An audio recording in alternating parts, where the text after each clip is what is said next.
If you're walking, quacking, and dressing like a duck, don't get an attitude when the cops treat you like a duck. You look like a thug. Before he pulled up and before you rolled the window down, you heard that thump, thump, jump, jump music all over the place. So he gonna treat you like that. You fall into the bag. Am I making sense? The first thing I had to say to my young man was, look, I'm gonna buy you some of them jeans, but you can't wear them like that.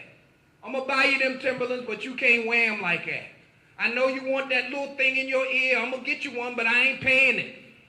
I ain't paying for it. I'll let you wear it. You can't wear it when you go to church with me. Do you hear what I'm saying? My boy got a ticket, speed, and it was dressed like the average young person, and I fussed his butt out. I went to court with him, though. I got sense enough to know you don't send your son to court by itself. Shorty showed up, three-piece suit, earrings stud out, with a little briefcase in his hand. What's that about? Well, I don't want him to think that I'm somebody I'm not. I want him to know that I'm a college student. So I have to look like a college. What's the point? Your attire speaks louder than your words. Attire is important. You got hair, comb it. You got teeth, brush it. You got a healthy body, wash your body, wash your body, wash your body. Deodorant has a reason. Your cologne don't cover up funk. Wash your body, wash your body, wash. Wherever you got hair, wash. Am I making sense? Your attire is important, and there's a reason. Help them remember this, Mr. Perry. You don't get a second chance to make a first impression. You don't get a second chance to make a first impression. You don't get a second chance to make a first impression. Listen to me. You don't get a what? To make a what? So make your first impression count. Your attire screams before you ever open your mouth. Am I making sense? What's the first A? Attitude. What's the second A? Attire. What's the third A? Articulation. Somebody said what? That's an SAT word, young man. It has to do with the way you talk. Yeah. Martin. The man's name is Martin. So you can go to court talking, I would represent young men, and I'd stand up there, and the judge would say something, and my client would say, what'd he say? And I'd have to tell my client what the judge said. And then the judge said, well, let your client speak for himself. The client would stand up and say something. The judge said, what'd he say? I'm standing up there like translator. And that's okay, because I'm bilingual. I can speak slang. I understand your language, your vocabulary, but when I'm in a different environment, I speak a different language. I speak the legal language. I'm bilingual. And there's nothing wrong with that. If you're going in a profession, every profession has its own vocabulary.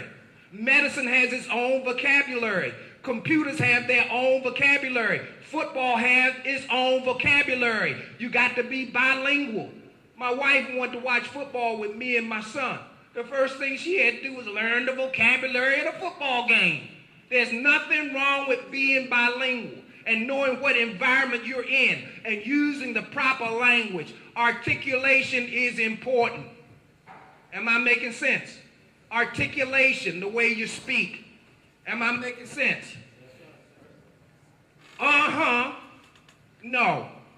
Yeah. No. Yes is okay, but yes, sir, is better. Wake up your buddy. Wake your buddy up. Right. Yes, sir, is better. That ain't language. No, that ain't language. Am I making sense? Yes, sir, is better. That's excellence. People gonna judge you by the way you talk. And don't think it's not fair because you judge people by the way they talk. When you're not going to take the time to get deep with a person and find out who they really are, you size them up real quick, you judge them, and you put them in a bag. When you're interacting with grown-ups, when you're interacting in a new environment, most folks will size you up based upon what they pick up from your attitude, from they pick up from your attire, what they pick up from your vocabulary. They size you up and put you in a bag. They say, this is a young man that I need to think about. This is a young man that's going somewhere with their life. This is a young man who's going to make a difference. Or this is a young man, forget about him. He ain't ready yet. But all of that's in your hands. Your attitude, your attire, and your what? Your what? Your what? Your what? Articulation. Don't say it if you can't spell it. Y'all running around saying Renaissance Academy. How many of y'all can spell Renaissance? I doubt it. There's some significance to the fact that this is an academy. It's not Renaissance school. This is an academy. Look up the word academy. It's different from a school. You make too many assumptions. When you look at your emblem for Renaissance Academy, you see a book wide open, right? And across the book, you see 3 words.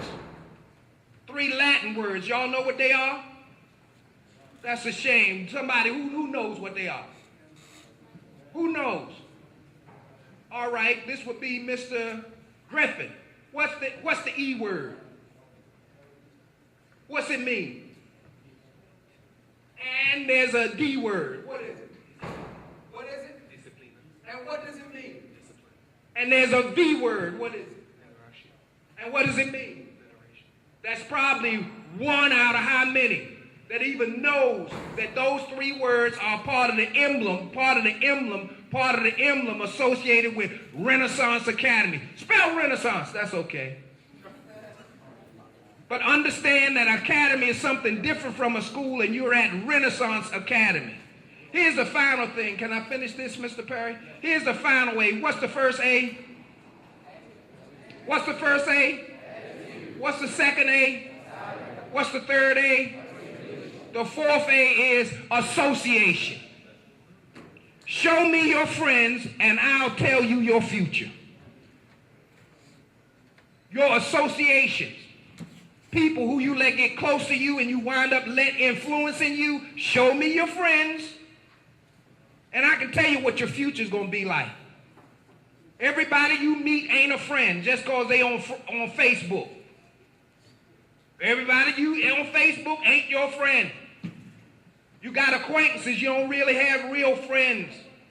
I'm 65 years old, and in 65 years, I got about 4 real friends. That's a lifetime. You 14 and you got 25 friends. No, you don't. They're your associates. You think you know them. You've been around them. Y'all play ball together. Y'all sit in class together. You don't know them. You can't even answer the mafia question. What's the mafia question? Can he be trusted? You haven't known him long enough. You haven't watched him in various situations and circumstances. You know he'll lie to the little girl he going with. You know he'll lie to his mother. If he lied to his mother, will he lie? Come on. You know he trifling. You know he lazy. He ain't trying to be prepared to go nowhere. That's your friend? Show me your friends, and I'll show you your future. Your associations. If you're going somewhere with your life, you need to zero in on those 4 A's. Attitude, attire, articulation, and association. You got it? You got it? Is that a yes or a yes, sir? Yes, sir. My time up? About 2 minutes. Let me sum it up this way.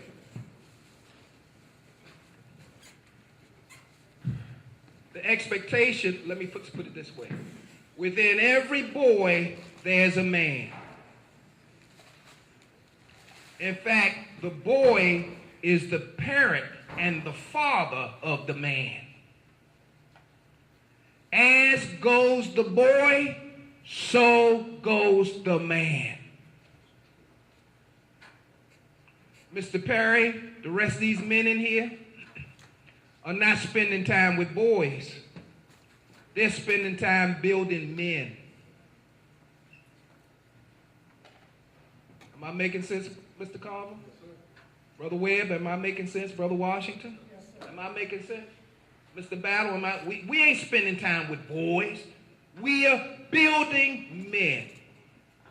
Everybody talk about you, our future. Well, this is the attitude. My future is my present. You're here today.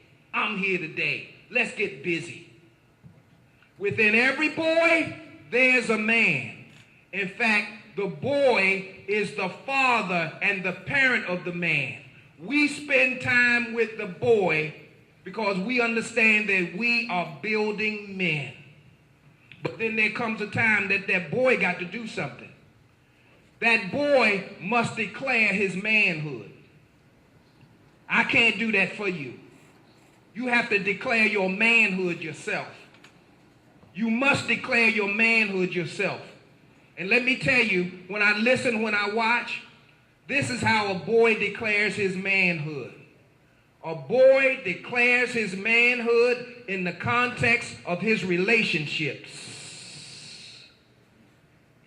He realizes that he is responsible for others. And he's accountable to someone else. You ain't the boss of you. You ain't the boss of you. You ain't the boss of you. As long as you live, there will be an authority in your life that you must answer to and be accountable to. I spoke with this young man. He says he's going to technical college. That's because he's good with his hands.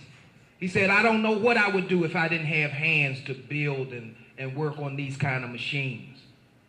Where'd that kind of talent come from? Where'd that gift come from? It comes from the giver of every gift. It comes from the giver of life. It comes from the giver of your health, God himself. And one day, he gonna say, Mr. Marable, what did you do with those gifted hands I gave you? Did you use them to sell crack? Did you use them to fire dope into your veins? What did you do with those gifted hands I gave you? Did you use them to beat up women? What did you do with those gifted? You're going to have to give an account. A boy declares his manhood in the context of what? Relationships. When he acknowledges, I am responsible for the well-being of others. I'm responsible for others.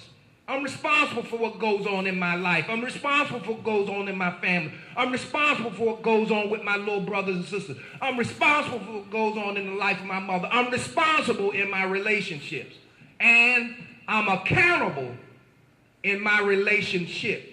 I gave you a big old strong body. What did you do with it? Poison it? Pollute it with them drugs? What you do with it? Use it to beat down other men? What you do with it?